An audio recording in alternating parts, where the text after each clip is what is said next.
In episode 31, titled Authentication Surface Enumeration, we're going to treat login and session details as the foundation that shapes every later decision, because identity is the gate for most meaningful actions in modern environments. Pen Test Plus scenarios often give you a small clue about a login behavior, a reset path, or a session quirk, and then ask what you should do next. And the right answer usually depends on whether you understand the authentication surface as a whole. The authentication surface is not a single page. It is the entire set of ways identity gets proven, maintained, recovered, and translated into permissions.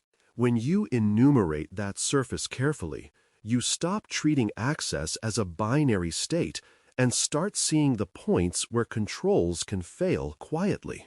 This is also a domain where discipline matters, because you can easily overassume what is true for one application or flow and miss that another flow behaves differently. The goal in this episode is to help you map authentication surfaces in a structured way that supports safe, phase-appropriate next steps. By the end, you should be able to narrate an identity flow as a sequence of behaviors and boundaries rather than as a vague login works. The authentication surface can be described plainly as all ways identity gets proven, which includes both direct login events and indirect pathways that still result in authenticated sessions.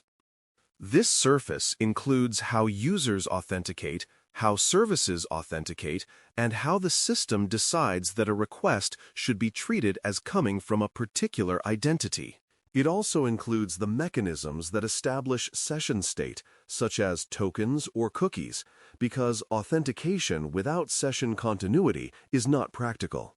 In exam reasoning, the key is to treat authentication as a system of connected pathways, not a single control, because attackers and testers look for the weakest path, not the most secure path.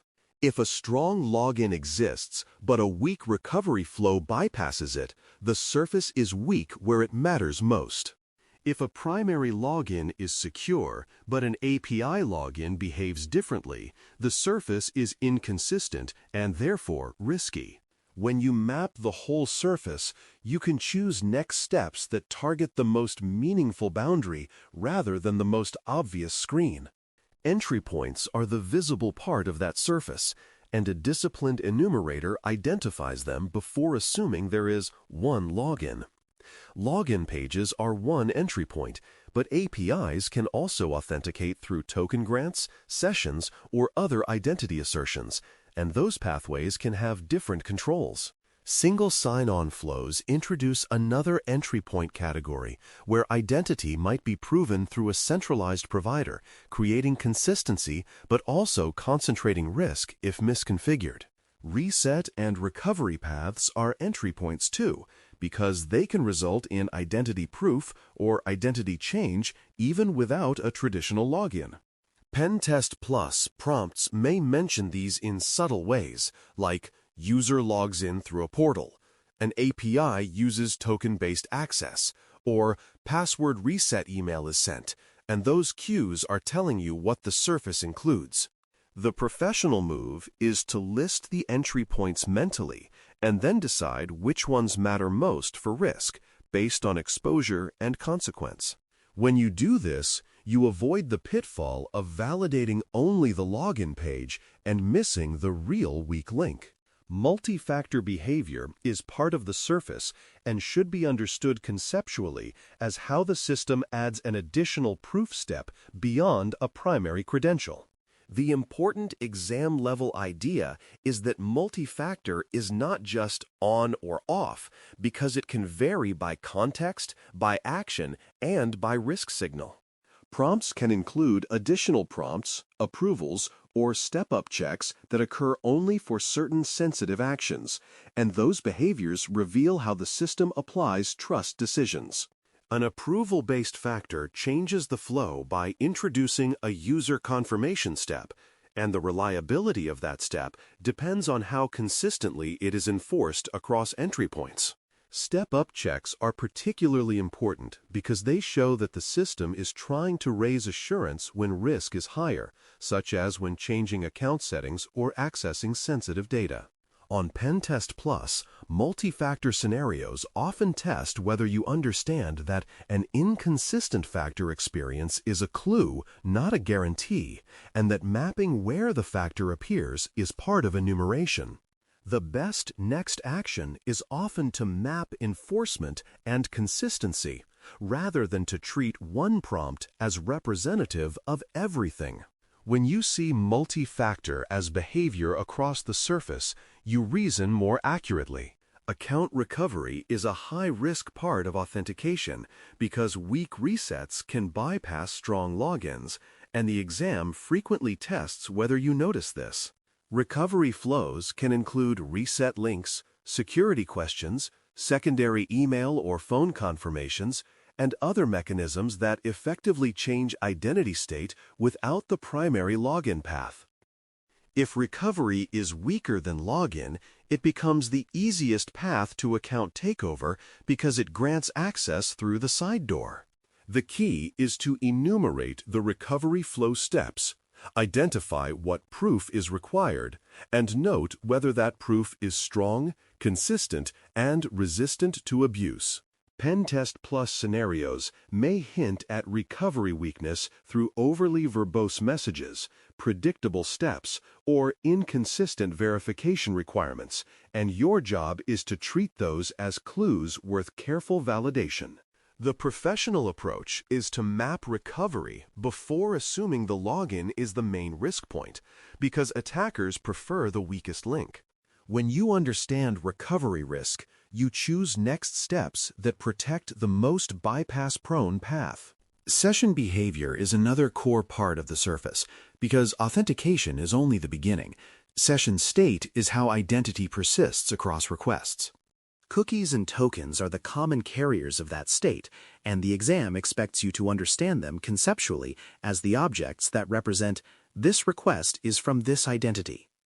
Timeouts matter because overly long sessions increase exposure, while overly short sessions can drive poor user behavior and workarounds, and the scenario may include cues about session duration.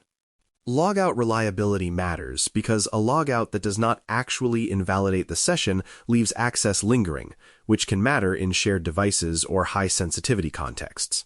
The surface also includes how sessions behave across devices, across tabs, and after credential changes, because inconsistency can create unexpected access persistence. On Pen Test Plus questions, session behavior often appears as user remains logged in, token still works, or session persists after logout, and the test is whether you can classify that behavior as part of the authentication surface. Mapping session behavior helps you decide what to validate next without jumping into exploit assumptions. Authorization boundaries sit immediately behind authentication because identity proof is only meaningful if it is translated into correct permissions. Roles, groups, and entitlements define what different users can access, and the exam often tests whether you can reason about these boundaries without needing an organization-specific directory listen. The key idea is that authorization should be consistent across routes, APIs, and workflows, and inconsistencies are where access control failures happen. Enumeration includes understanding what a standard user can reach, what a privileged user can reach, and what actions require step-up assurance, because those differences define the real risk surface. Pen Test Plus prompts may describe role differences indirectly, such as regular user versus admin, or support staff versus customer, and the question is often about whether the boundary is enforced. A disciplined mapper treats role boundaries as part of the identity surface map, not as a separate topic to deal with later. When you tie authentication to authorization explicitly, you see where privilege pathways could exist and where validation should focus. Leakage clues are common around authentication surfaces because login systems often reveal information through messages and timing, even when they do not intend to. Verbose errors can reveal whether an account exists, whether a credential is close to correct, or whether a particular authentication step failed, and that can increase attacker efficiency. User enumeration risk exists when responses differ depending on whether a username is valid, and the exam often tests whether you recognize that such differences increase likelihood. Timing differences can also leak information, because faster or slower responses can imply different processing paths, such as checking account existence versus checking password validity. These clues matter because they influence how attackers prioritize targets and how defenders should tune error handling and monitoring. In enumeration, you record these behaviors as observed signals rather than treating them as proof of compromise. On Pentest Plus, recognizing leakage cues helps you choose safer next steps and stronger remediation recommendations. A common pitfall is assuming one login flow represents all applications, because organizations often have multiple authentication entry points with different enforcement. One portal might use centralized single sign-on and strong multi-factor, while another legacy application uses a weaker local login and inconsistent controls. APIs can also behave differently than web frontends, even when they are part of the same overall product, because they may have different token lifetimes or error responses. Recovery flows can differ across systems, and a strong recovery flow in one place does not guarantee the same in another. The exam uses this pitfall by providing a strong control in one place and then testing whether you remember to map other entry points that might bypass it. The correct next step is often to enumerate surfaces and confirm consistency rather than assuming the best-case behavior applies everywhere. When you keep this in mind, your mapping becomes more complete and your decisions become less assumption-driven. Now consider a scenario comparing two login responses, because this is a classic way the exam tests inference and safest next tests. You observe that one login attempt produces a generic failure message and consistent timing, regardless of username, while another produces a different message when the username is invalid and responds noticeably faster. The safer inference is that the second flow likely leaks account validity information, which increases attacker efficiency and therefore likelihood, even if no password is revealed. The best next test is not to escalate into aggressive guessing, but to confirm the behavior across a small, controlled set of observations and to document the pattern clearly, staying within scope and safety expectations.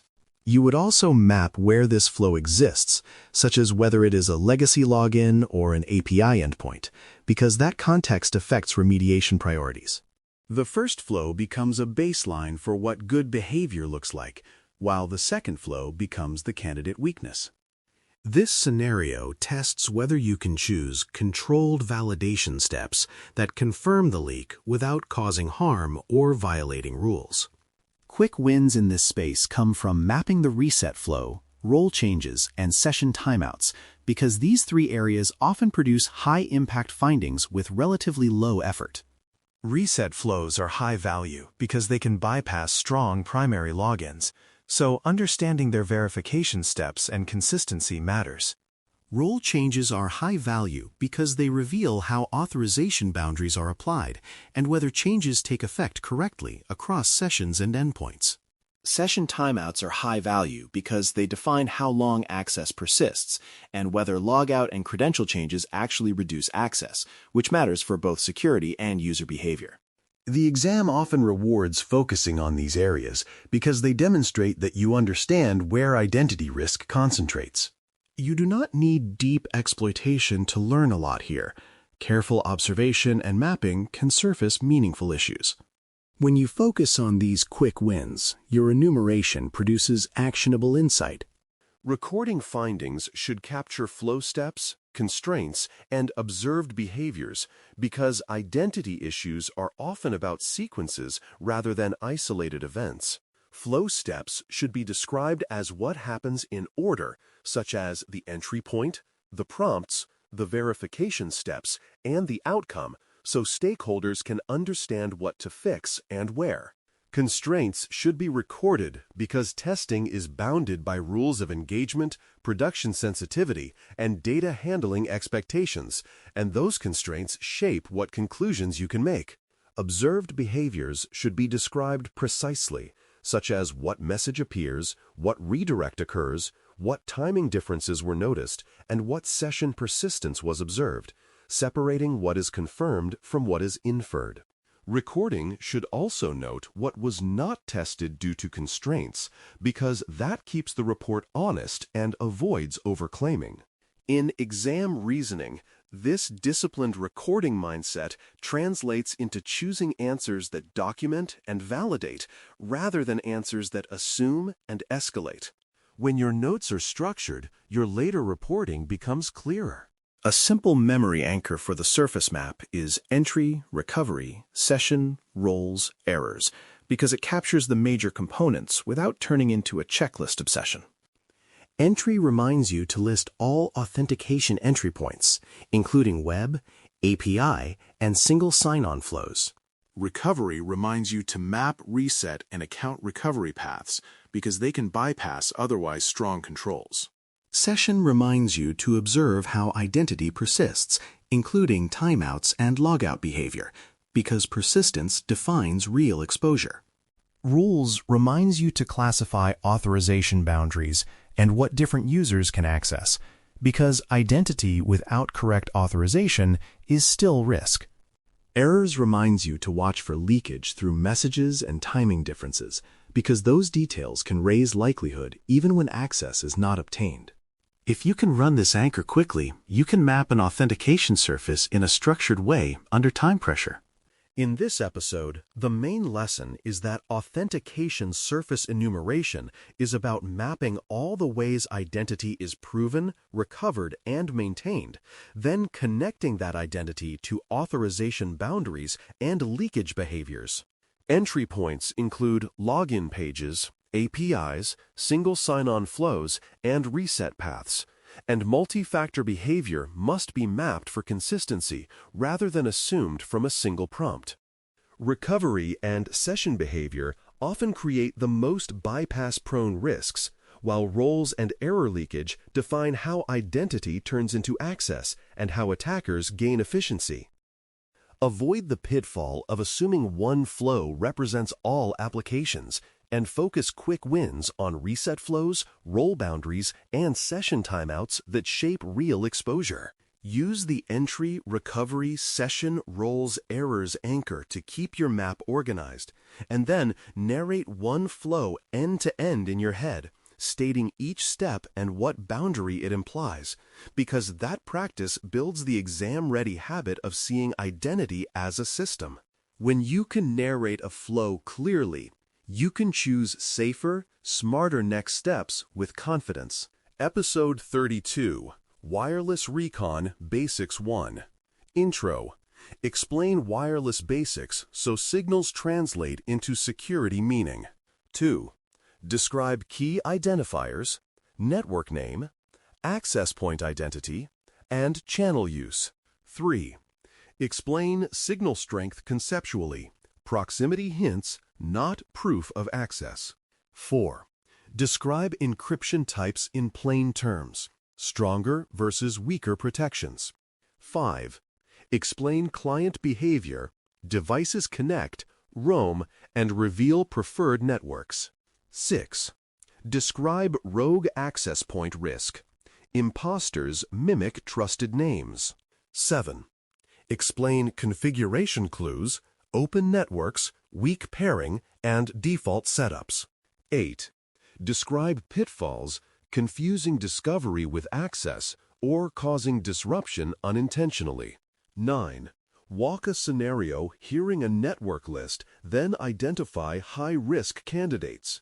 10.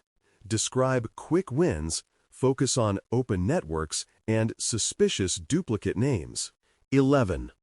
Explain how to document wireless findings, identifiers, strength, and observations. 12. Describe boundaries and safety. Avoid interference and respect permitted actions. 13. Mini review with a memory phrase. Identify, classify, observe clients, report. 14. Conclusion. Recap wireless queues, then classify one network by risk allowed. Thanks for listening. For more audio courses, daily newsletters, and more, please visit BareMetalCyber.com.